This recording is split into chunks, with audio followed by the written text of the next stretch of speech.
Hello, journeyers. My name is Karen Sprouse, and I'm a visiting journeyer. Good morning. My name is Leslie, and I'm a visiting journeyer. Today, I am reading the poem Sometimes by Mary Oliver. Number 1. Something came up out of the dark. It wasn't something I had ever seen before. It wasn't an animal or a flower, unless it was both. Something came up out of the water, a head the size of a cat, but muddy and without ears. I don't know what God is. I don't know what death is. But I believe they have between them some fervent and necessary arrangement. 2. Sometime melancholy leaves me breathless. Number 3. Water from the heavens, electricity from the source, both of them mad to create something. The lightning brighter than any flower, the thunder without a drowsy bone in its body. 4. Instructions for living a life. Pay attention. Be astounded.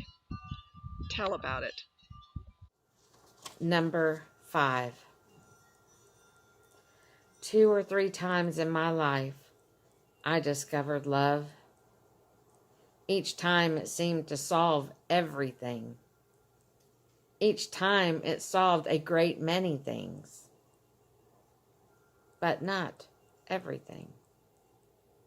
Yet left me as grateful as if it had indeed, and thoroughly solved everything.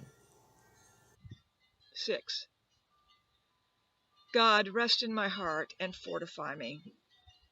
Take away my hunger for answers. Let the hours play upon my body like the hands of my beloved. Let the cathead appear again, the smallest of your mysteries, some wild cousin of my own blood probably. Some cousin of my own wild blood probably, in the black dinner bowl of the pond. Number 7. Death waits for me. I know it. Around one corner or another. This doesn't amuse me. Neither does it frighten me. After the rain, I went back into the field of sunflowers. It was cool. It was anything but drowsy. I walked slowly and listened. Listened to the crazy roots in the drenched earth, laughing and growing.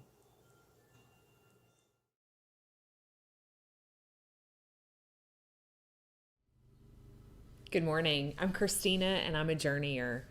I welcome you to this gathering of Journey and Perfect Faith community. We aren't gathering in person due to the pandemic, but we are gathering in our hearts, and God is with you wherever you are, and we are with each other. We wish you peace, comfort, courage, and above all, safety.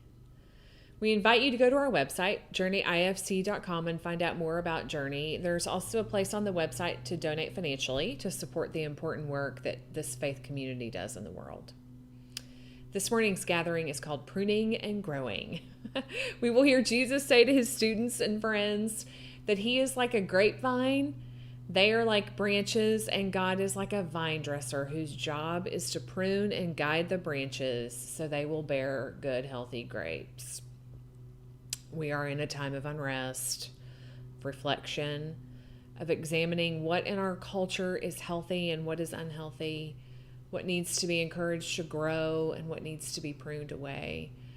As we gather this morning, please breathe into an openness, a willingness to be seen by God, to be pruned and tended by the loving gardener God is. I invite you to breathe with me for just a minute. Take a deep, deep, deep, deep inhale.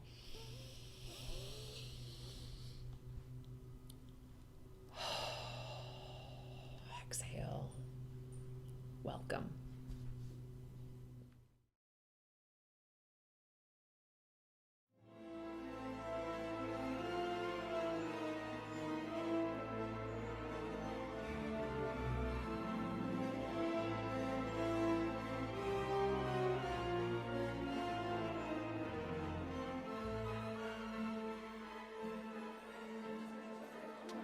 Morning, everyone.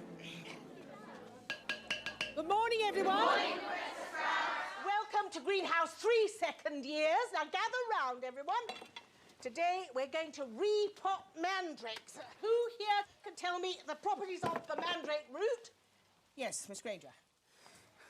Mandrake, or mandragora, is used to return those who've been petrified to their original state. It's also quite dangerous. The mandrake's cry is fatal to anyone who hears it. Excellent. 10 points to Gryffindor. Now, as our mandrakes are still only seedlings, their cries won't kill you yet, but they could knock you out for several hours, which is why I've given each of you a pair of earmuffs for auditory protection. So could you please put them on right away? Quickly. Flaps tight down and watch me closely. You grasp your mandrake firmly. You pull it sharply up out of the pot.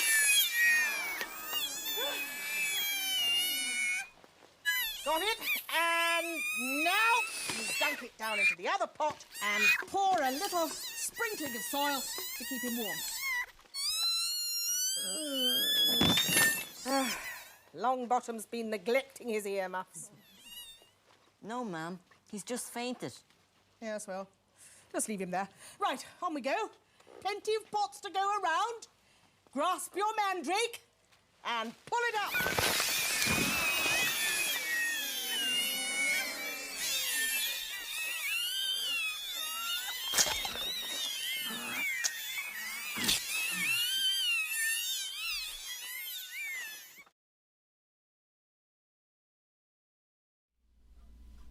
Hey Journeyers, it's your Journey intern here, Jacob, and I'm going to be reading from John, which is one of the stories about Jesus. It's our latest collection of stories about Jesus, and this passage actually is coming kind of in the middle of it when Jesus is having his Last Supper with his followers, his friends, right before he's going to die. And so these are his big final moments. It's pretty dramatic. He says a lot of things, but we're going to be reading a particular story today about a vineyard. Jesus said to his students and friends, "I am the vine that God has sent. God is like a father who is the gardener. You all are branches growing from what I have taught you. Your job is to be like a branch on a grapevine and create good, healthy grapes. The gardener will prune away every branch, every behavior, every pattern, every choice that grows out of you, the branches, which don't bear good, healthy grapes. That part of what a gardener must do in order for the vineyard to make a good crop. And that's what you and God are like. The gardener will encourage and grow every branch, every behavior, every pattern, every choice that bears good, healthy grapes. And that's what you and God are like. I have taught you good things, hidden things, life-giving things. God sees that you are ready to bear good, healthy fruit. Live in me, and what I have taught you, and what I have showed you, and you will bear good, healthy fruit."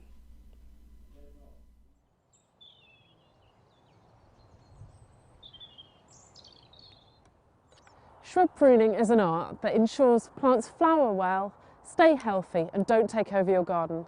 Secateurs are fine for most shrubs, but for thicker stems, try loppers or a pruning saw. Expert gardeners get to know the names of their shrubs and exactly how and when they need to be pruned, but there are a few basic rules that apply to all shrubs. Early spring's a really good time to prune most of them, as wounds will heal well and pruning promotes vigorous growth that will come through the spring and summer. Now, I'm going to prune this hydrangea. And a good place to start is to look for dead and damaged wood. This stem is definitely dead. There's no shoots along it, and if I scratch the bark, there's no green underneath. So I'm going to cut this one out. Now, with any established shrub, it's also worth taking out a couple of old stems. This one isn't really very vigorous anymore, so if I cut it out at the base, it will encourage some of these lower shoots to come up and take its place. And now I'm going to reduce the height of the whole shrub, and in doing so I'll be cutting back the old flower heads. When you cut back a stem, always cut back to a bud. If you cut in the middle, it's just going to die back to the next bud. So now I'm going to do this to the whole shrub.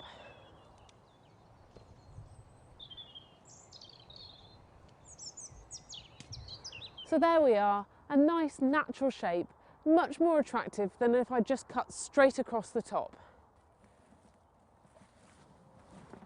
Now you can use these simple pruning techniques to keep pretty much any shrub looking good.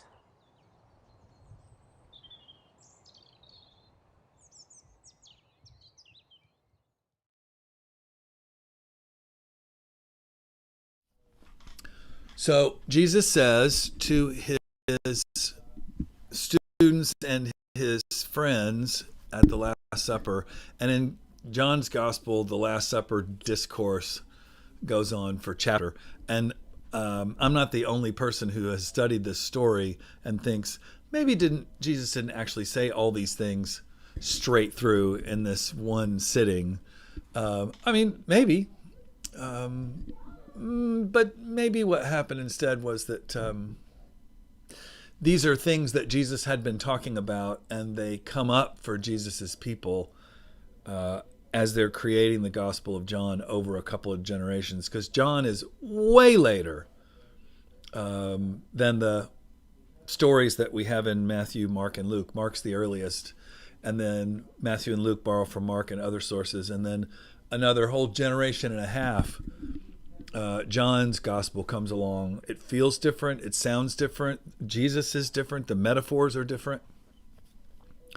All that to say, there are a bunch of big ideas in this last section of John, the last conversation that Jesus has with his people in John. And he talks about really important concepts like there is a house. It's my Father's house. I'm going to go be there and prepare a place for you, and you're going to come and be with me. It's this beautiful language of a bridegroom and a bride, and it's intimate. It's really, really beautiful. We use it at funerals a lot, right? It's comforting. And then there is this idea of Jesus saying, okay, this is what God is like.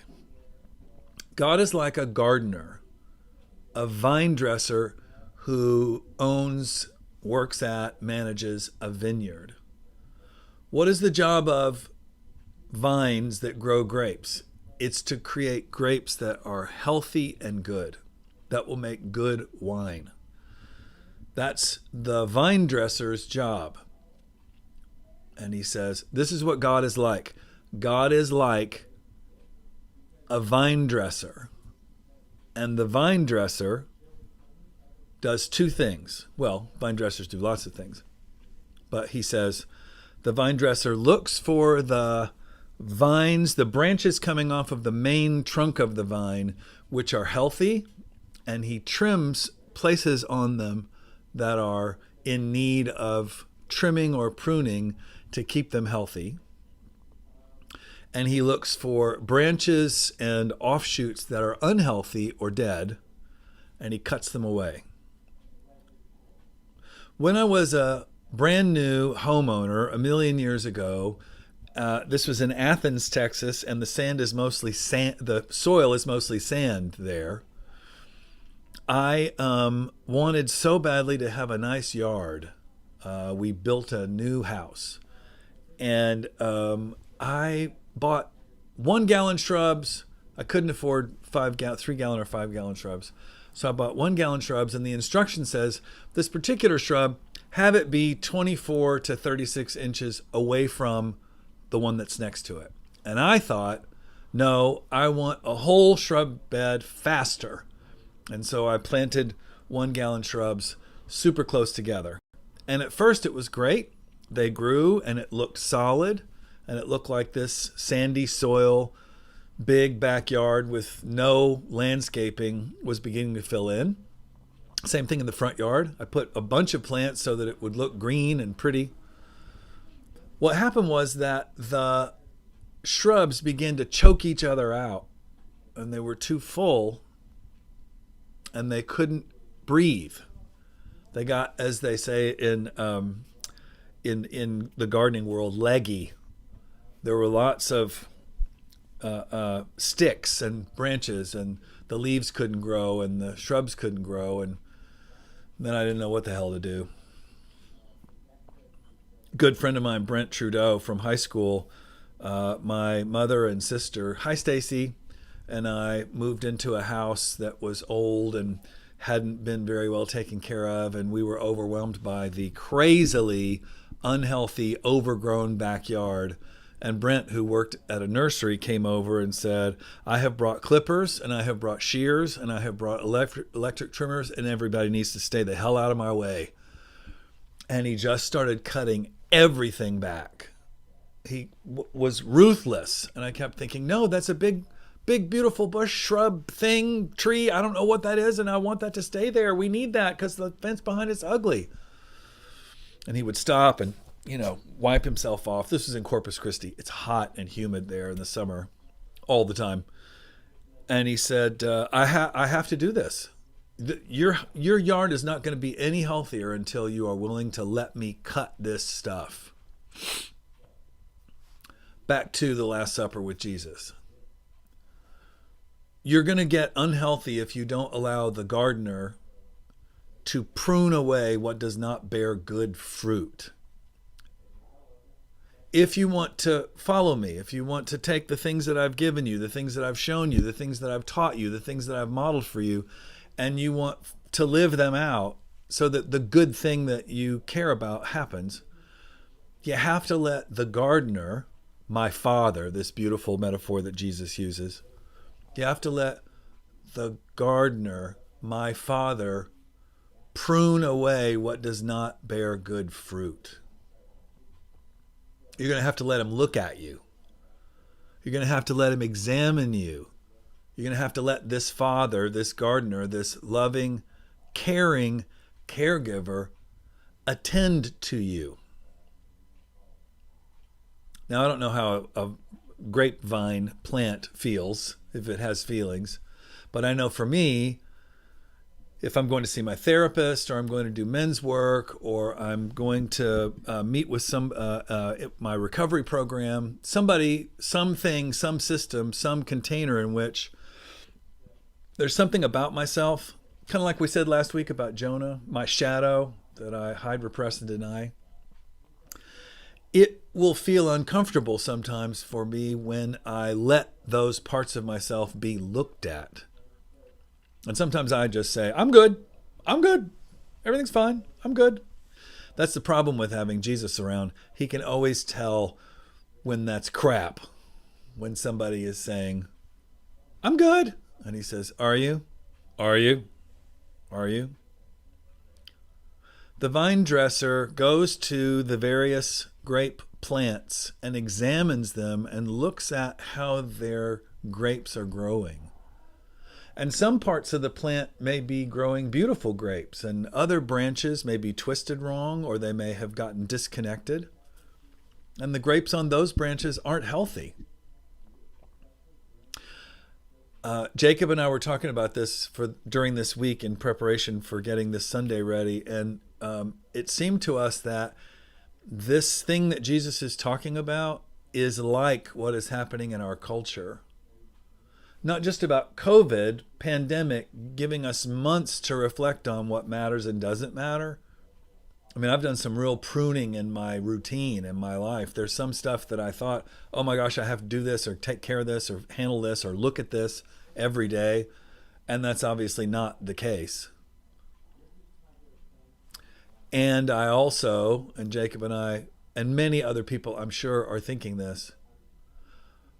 Look at the Black Lives Matter movement and think about how it is, in a way, a moment in which the gardener, the vine dresser, God, I don't think that's too far to reach, God and all of us together are saying there are branches here, systemic racism, old stories, beliefs that we haven't questioned that do not bear good fruit.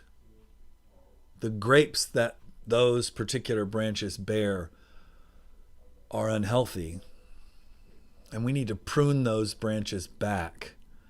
And a good vine dresser is not afraid to say, this whole thing here on the side over here has to go. And you know what you do with those things? You get rid of them. You throw them away. You put them in the compost pile. You throw them in the trash dump. You put them on the fire and burn them away. There are things in our culture, just as there are things within us, just as there are things within all human systems that are really broken and unhealthy, and they don't bear good fruit. And Jesus is saying to his people, let the gardener, my Father, look at this and prune it away. And if you're going to be connected to me, and you're going to be in me, and you're going to live with me, and you're going to live the things that I've taught you and modeled for you and invited you into, these beautiful, strange, lovely, life-giving things, you're going to have to be connected to a trunk, and you're going to have to be willing to be pruned and dressed and changed so that the fruit you bear will be healthy and good. This is hard when it's something that we are attached to or that we think is precious, and we resist and we fight. I don't want you to take that. I don't want you to change that. Sometimes we say, no. It's not just that Black lives matter, it's that all lives matter. Sometimes we say, yes, I understand that there is police brutality, but there are also good police. Of course that's the case. That's not the case. That's not the question. The question is not, is this a good grapevine? The question is this branch healthy? Or does it need to be cut back? Is this part of what is growing, bearing good fruit? And if it's not, let go. Let the parts go that are not healthy. Let God do the pruning. I encourage all of us this week, this month, this season. Don't be afraid to pull things up and look at them. Don't be afraid to be confessional and say, this is right where I really, really am. And by the way, your Facebook face may not really be your real face. I encourage you to be more careful about who you show your real face to. There's a lot of people in the world who are not safe and loving, who want to hurt somebody because they're hurt and they're projecting their hurt, in which case that may involve you doing some self-pruning and saying, this is what I will share and this is what I won't share.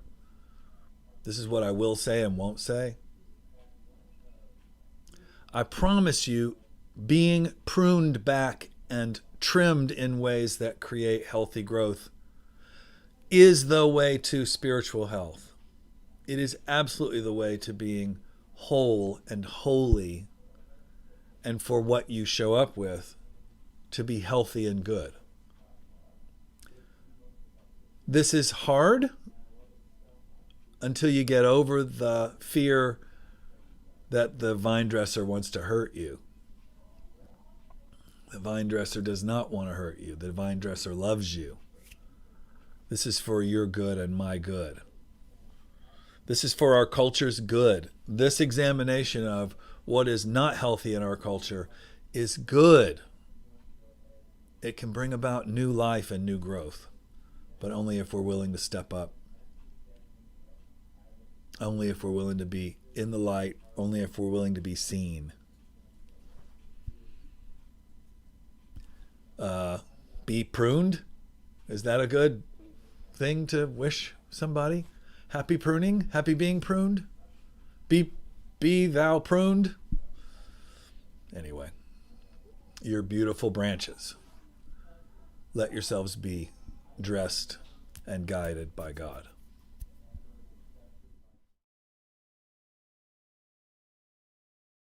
So as I listen to Rick talk, I'm reminded that so many Christians fear that we're going to be burned. I was raised in a tradition that was pretty welcoming, but everyone around me would tell me that I was wrong and that fire was expected at the end of my life. Even the vision of hell is eternal damnation and eternal fire. And so we all fear what this fire can be, but as Rick was saying, this pruning is done in love. A lot of us are on Facebook right now. I'm on it way more than I like to be. And I scroll through it and I see these things that continually challenge me and push me to think differently. And sometimes I feel myself have this fire come up in me and I get angry or defensive and I decide to just sit with that. And I think that's pruning. I think God is calling us to look at these new things and to sit with it and to see where there's places that we can cut off some things that we don't need anymore. Look at things that we can burn away and not fear it because it's done in love. I'm reminded that this fire isn't eternal. This fire that Jesus is talking about is something different. I think it's a fire that takes us down to our basic level, to ground zero, to a fresh start. Me and Rick were talking about controlled burns the other day and how when things are burned on purpose, they can come down to the basic level and become nutrients for the earth, and new things can grow, and they can grow better. And so as we get on Facebook, as we scroll through the news and all these challenging things, let's sit with the things that need to be burned away. Let's struggle with it. Let's fight against it for a little bit, but it's okay to accept it. Remember that this fire is not eternal. This fire is out of love, and it's necessary for new growth. Journey, I send you this week with a blessing that it's okay to be exactly where you are, and it's okay to be struggling or to be happy or to be content, to be whatever you need to be right now.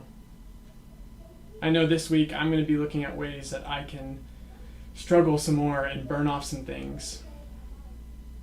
But I send you with peace as well, because I know that this is a tough time to be in. And it's a tough time to change things, because you're stuck in your house and you're stuck with your family all the time. So don't be too hard on yourself. I know I am right now. I know we all are. But give yourself some grace. Look at things that you might be able to burn off and allow them to grow.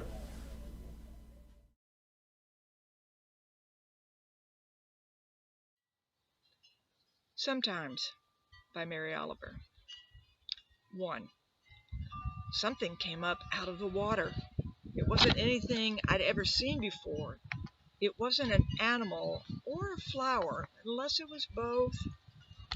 Something came up out of the water. The head, the size of a cat, but muddy and without ears.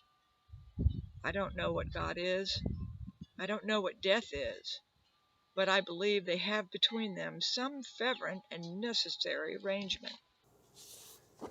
Number 2. Sometime melancholy leaves me breathless.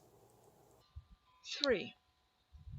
Water from the heavens, electricity from the source, both of them mad to create something. The lightning brighter than any flower, the thunder without a drowsy bone in its body. Number 4. Instructions for living a life. Pay attention. Be astonished. Tell about it. 5. 2 or 3 times in my life I discovered love. Each time it seemed to solve everything. Each time it solved a great many things, but not everything. Yet left me as grateful as if it had indeed and thoroughly solved everything. Number 6. God, rest in my heart and fortify me. Take away my hunger for answers. Let the hours play upon my body like the hands of my beloved. Let the cat head appear again, the smallest of your mysteries. Some wild cousin of my own blood, probably. Some cousin of my own wild bud, probably, in the black dinner bowl of the pond. 7. Death waits for me. I know it. Around one corner or another. This does not amuse me, neither does it frighten me. After the rain, I went back into the field of sunflowers. It was cool, and I was anything but drowsy. I walked slowly and listened to the crazy roots in the drenched soil laughing and growing.